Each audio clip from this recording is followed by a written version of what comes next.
Hello everyone, and today I will be attempting to predict who will win All-Stars Season 9. In terms of formatting for this video, when I did it for Season 16, I did the top 5 contenders, but for this season, since there are only 8 competitors, I will be ranking each queen and analyzing the strengths and weaknesses that put them in that position. With all of that out of the way, the 8th likeliest queen to win the season is Nina West. Taking a look at Nina's strengths, I don't want to be shady in any way, but we have comedy, improv, acting, and that's kind of it. That said, credit where credit is due, Nina's Liberace was very good, and she definitely deserved the win she has. Now for her weaknesses, while I definitely could discuss the Amy Schumer situation, I've not been following Nina's actions outside of the show that closely, so I don't feel comfortable commenting on it, and outside of that, I don't think this situation is going to be what stops her from taking home the crown. If I'm being entirely honest, I think the main thing that is going to hold Nina West back from the crown and the reason that she is in 8th place is her fashion and lip syncing. While Nina is consistently solid in these comedy challenges, when you go to anything relating to fashion or performing, she is never really able to shine. This might just be recency bias, but I think her lip sync performance to Banana is bottom 5 for all time. If all of that wasn't enough, in the most recent episode that aired, she did a great job in the lip sync and very easily could have won, but the fact that production didn't give her the win was pretty telling. And then in terms of runways, the quality has not really been there this season, which is very bad factoring in how much money they got for them. All of that, combined with the fact that we've already seen a lot of comedy challenges this season, and Nina has only 2 wins at the time of recording, lead me to believe that while she may maybe get one more win in the season, she is probably not making it to the end, and even if she does, I don't think she has the fan support or lip sync ability to take home the crown. Next up in 7th place, through literally no fault of her own, I really hate to say it, but I have put Chanel. In terms of strengths, Chanel is a very talented competitor. She is all around good at pretty much every aspect of Drag Race. She was able to put that runway stipend to very good use. She is one of the most consistent queens all season. Then in the challenges, she has been a solid 3rd or 4th place almost every week. Sadly for Chanel, all of this combines to create the perfect scenario for production to try and recreate the face crack moment from season 1. In the first 6 episodes of the season, Chanel was safe once and then high 5 times. You cannot tell me that production is not trying to recreate the face crack moment, and while I understand what they're going for, as a result of that, Chanel's track record is not great. I do believe that there is definitely a scenario where in the later portions of the season, Chanel is able to gain a lot of momentum, but as much as it sucks to say, Chanel is 100% being used as a prop for production, and for those reasons, as great as she is, I don't think she has a legitimate shot at taking home the crown. Moving on to 6th place, we have Jorgeous. Taking a look at Jorgeous' strengths, I think one of the main places she was able to improve is her all-around performance.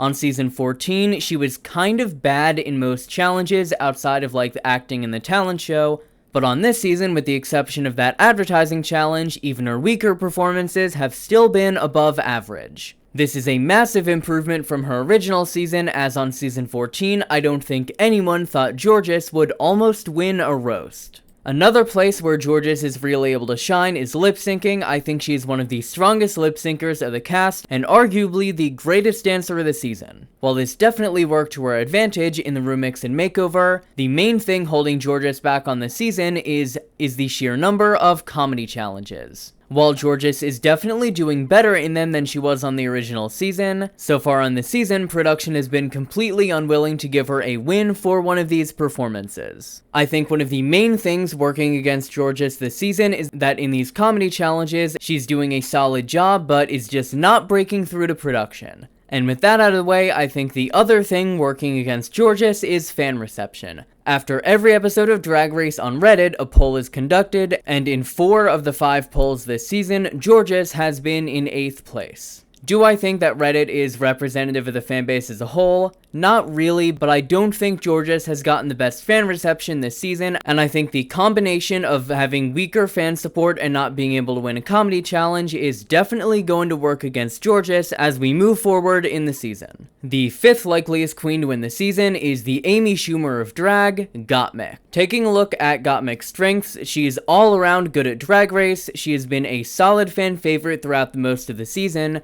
and she was able to repeat her wins in Ball and Snatch Game, meaning that at bare minimum, she did not have a glow down from her original season. Then we arrive at Gottmik's major weaknesses. Number 1 was her roast. I think at this point almost everyone is aware, but if you are not, Gottmik stole her entire set for the roast from Nikki Glaser and gave one of the weakest apologies I've ever seen. All of that said, while she is still definitely a fan favorite, I think that will absolutely work against her if we get to the finale and there is a fan vote. Gottmik's other main weakness, and the main reason I think she won't win this season, is lip syncing. Gottmik's performances on the season have been fine, I just don't see her succeeding in the final lip sync for the season unless she's up against like Nina West and Plastique. On season 13, Gottmik's number 1 weakness was her dancing and performing, and sadly for Gottmik, I don't think she's shown enough growth in that regard to be a full contender for the crown here. The 4th likeliest queen to win the season is Vanjie. Looking at Vanjie's strengths, I think she has two major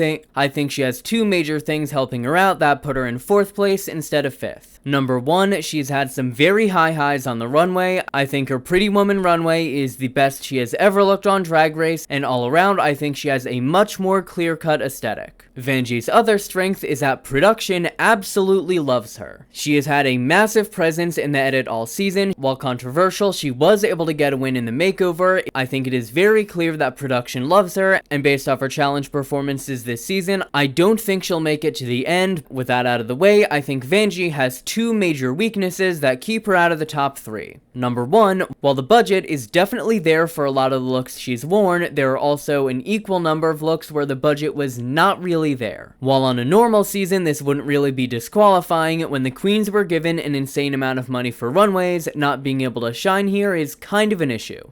The other main thing working against Vanjie is that in terms of challenges, she's really only able to shine in circumstances where she is playing herself. While she is a great brand and a great personality, that very much works to her disadvantage in challenges more themed around designing or impersonating someone else. I don't think any of these reasons are disqualifying, but as a whole, I just didn't feel right putting her in the top 3. Moving on to 3rd place, I think the 3rd likeliest queen to win the season is Angeria Paris Van Michaels. Throughout the entire season, even when she didn't do well in challenges, Angeria has had an insane presence in the edit. I would say that her and Roxy are by far the main characters of the season, and I think that very much helps her odds of winning the season. Apart from that, Angeria has also been doing a great job in these challenges. Her performance in the remix was great, her snatch game was an insane improvement from season 14. Then for her roast, she also had a massive improvement, even though her season 14 roast wasn't even that bad. If I were judging the season, Angeria would have at least 3 wins at this season. She has insane momentum going into the second half of the season, and I will be genuinely shocked if she does not make it to the end. Please note that all of this was recorded prior to the most recent episode. She is now up to 3 wins, and she has won all 3 lip syncs.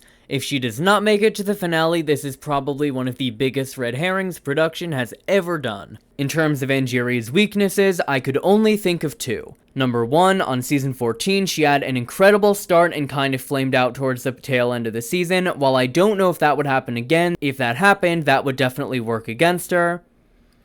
Then the main thing that keeps her out of the top 2, production doesn't love her.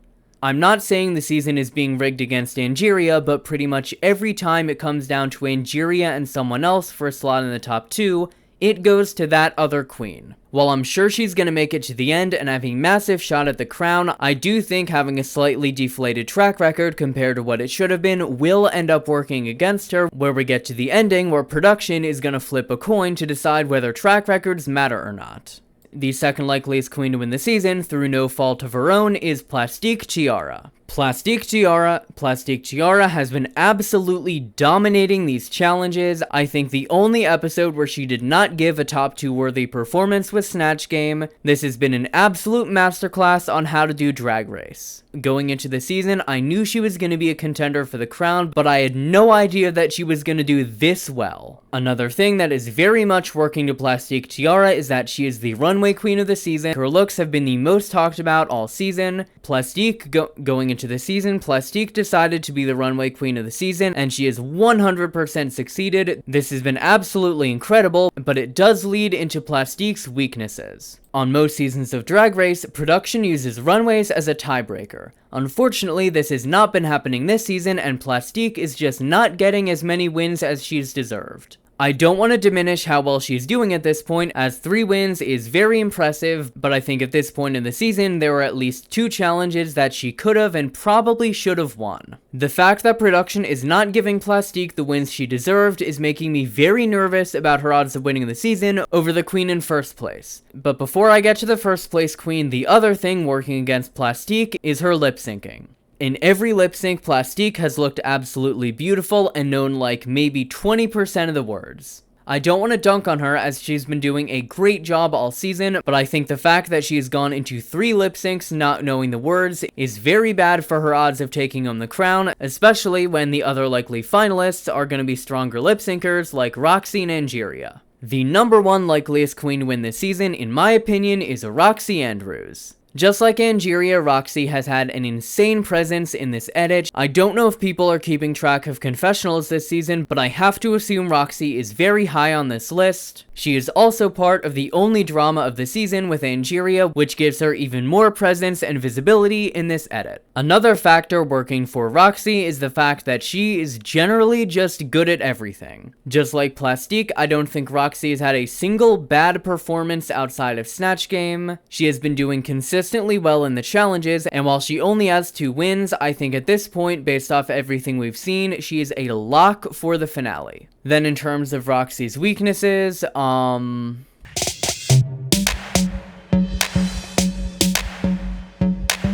Baby, you can't read the doll. Do you want non-Emmy nominated gay shit? Well then you should check out the RuPaul's Drag Race Rejudged YouTube channel and hit subscribe.